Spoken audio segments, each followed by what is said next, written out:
I personally have been debating this issue with staff. Mr. Miller, our Director of Animal Services, and Dr. Drusi for the last, 10 years? So you've been here around 10 years, 9 years. And his predecessors for the last 10 years prior to him. 19 years I've sat on this board, and I have to be honest with you, ladies and gentlemen, I'm sick and tired of debating this issue because I've seen scores and scores and scores of deaths and maiming of individuals of all ages as a result of pit bull attacks. And I'm so proud of this Board of Supervisors, my colleagues, for coming forward and bringing this very controversial issue. It is a controversial issue when you're talking about something like this. I'm very proud of them for taking the step in this county, fourth largest county in the state of California, with 28 cities, who I suspect will now have the will to follow suit once we pass this ordinance today, to take it within themselves and their cities to do the same thing. And I'm just going to state some, let's just talk about current situations. People say this, I heard the young lady say we're sensationalizing. Well, if you talk about a 2-year-old innocent boy who was pulled out of his bedroom by 2 or 3 dogs, actually there were 7, as I understand, in the yard in Colton, mauled to death, his face ripped off,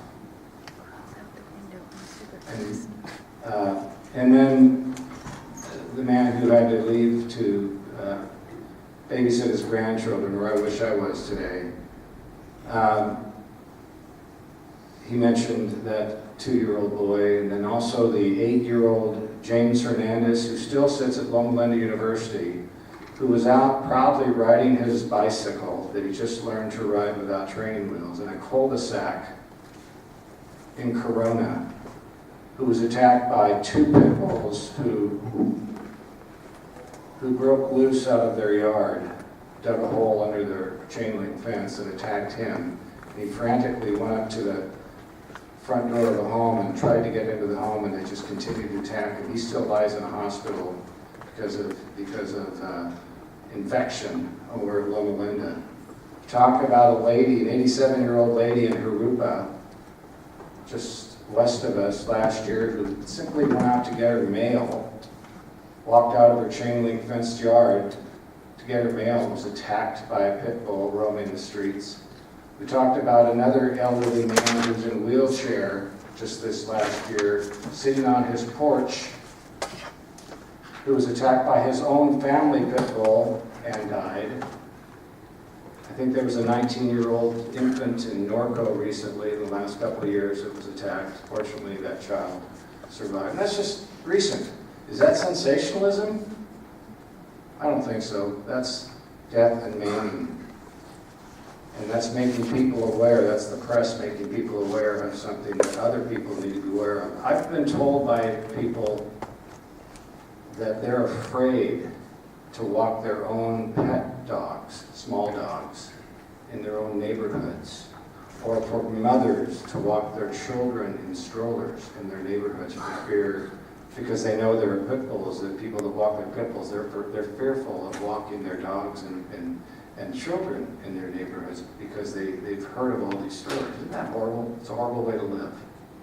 These pit bulls and mixes, a lot of people don't understand this. Their bites are roughly 2,000 pounds per inch.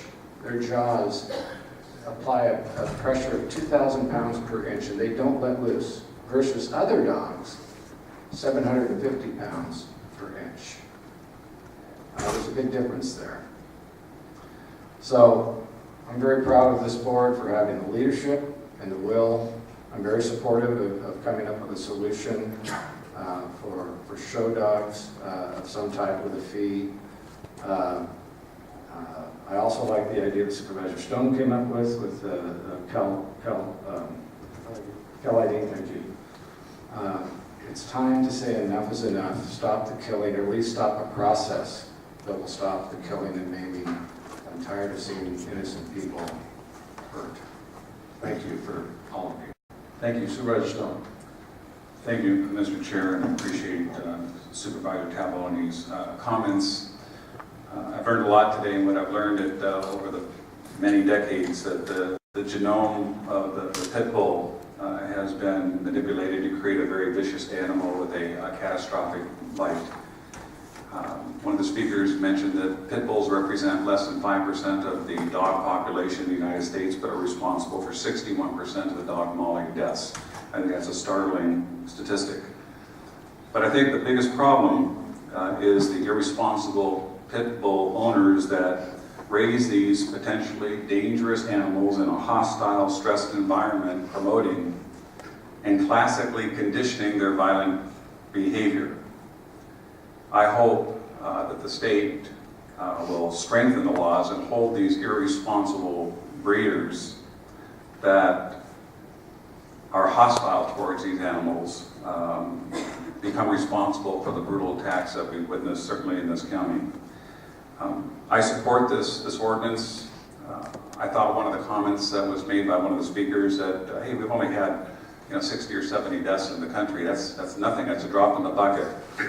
Well, that's easy to say if it wasn't one of your relatives, it wasn't your child, it wasn't your mother. I think if one life can be spared through this ordinance, it's one life we're saving. And then the tremendous costs in our shelters, 3,000 euthanasias. I feel sorry for these animals that we have to kill every year, where people don't want to adopt them because they fear these dogs. I mean, they're wonderful pets. It's kind of commensurate with, if you look at a little baby tiger, they're a very innocent, lovable cub. But it's not something that you want to raise as a pet because when they grow older, they have this instinct to want to kill. Well, the way the pit bulls have been engineered morphologically, and we've heard from our geneticist, is that their jawbone structure has been perpetuated through various generations of breeding to enable them to have this powerful bite. But we're all disagree with the geneticist, and I certainly am not one, but I do have a biology background. The issue of genetics is rapidly expanding. We're learning more and more every day, but I believe that there could be a gene for aggressiveness and viciousness in dogs. They're doing the same research in human beings. They believe there might be a gene responsible for violence in humans as well. Certainly time will prove us right or prove us wrong. But I want to support this ordinance. I hope we have the proper exemptions for those show dog people that obviously are very passionate, seem to be very responsible dog owners, and that we take this ordinance and we allow our chairman under his signature to send it to each and every city, requesting them to be unified in our goal to protect the public from those irresponsibly managed pit bulls. And there was also an argument made that people can't afford to go and spay and neuter their dogs. Well, I can tell you that throughout the county of Riverside, we have free programs, we have subsidized programs where cost hopefully isn't going to become an issue. If it is an issue, call our animal control office and we'll find a way to help you get your dog spayed or neutered, pit bull or any other breed. But I want to applaud you, Robert, and certainly Dr. Drusi. This has been a long effort to get us to this point, but I believe that we're doing the right thing here today. Thank you very much, Supervisor Jeffrey. Thank you, Mr. Chair. When this first came to us, it came with a lot of hesitation on, a compelling reason. I see this, I've always seen this, even in the legislature, as somewhat of a government intrusion into the private property rights of individuals, unless you have a compelling reason for government to send an employee onto someone's private property to inspect what they have on their property. And so, in this case, I have to ask, what is the compelling reason to authorize our animal control folks to have a little bit more authority, a little bit more intrusion, And I think the compelling reason has been stated over and over. One person spoke to the pit bulls make up 5% of the population, but potentially 61% of the deaths result from that 5% of the population. If that's accurate or even close, that's a pretty compelling reason. The type and the length of the attacks by pit bulls, incredibly vicious. I mean, just for me, just a dog attack. I mean, I can remember as a 13-year-old snot-nosed kid, having 3 dogs attacking me on a bicycle. And I remember the street and the home that it occurred on. If it had been pit bulls, what would the outcome have been? I was very, very lucky. It was just some quick biting at my legs, and I got the hell out of it. So I see the compelling reason here. Are we as a society overhyping pit bulls? Yeah, probably. I mean, we did it to Dobermans. In a completely different field, we've done it to SUV owners who own SUVs. The news media always reported how SUVs killed people. SUVs were the cause of people dying on the highways. It wasn't a vehicle.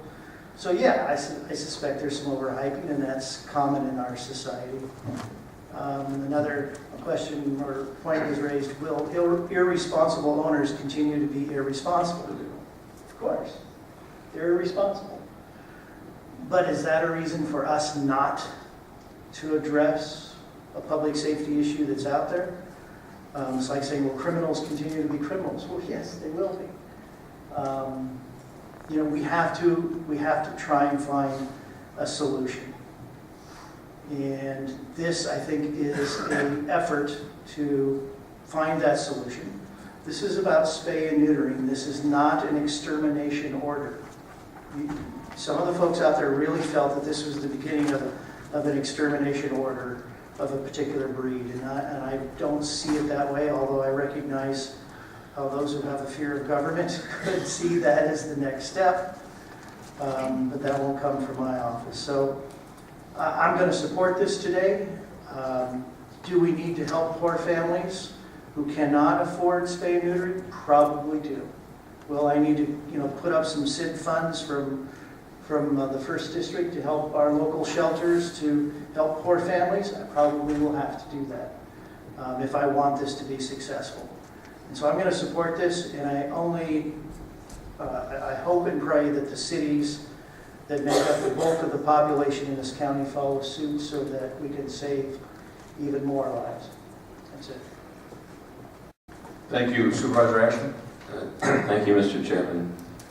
We heard a lot of testimony out there saying we don't need this ordinance. And the more I heard, I just smoke and mirrors.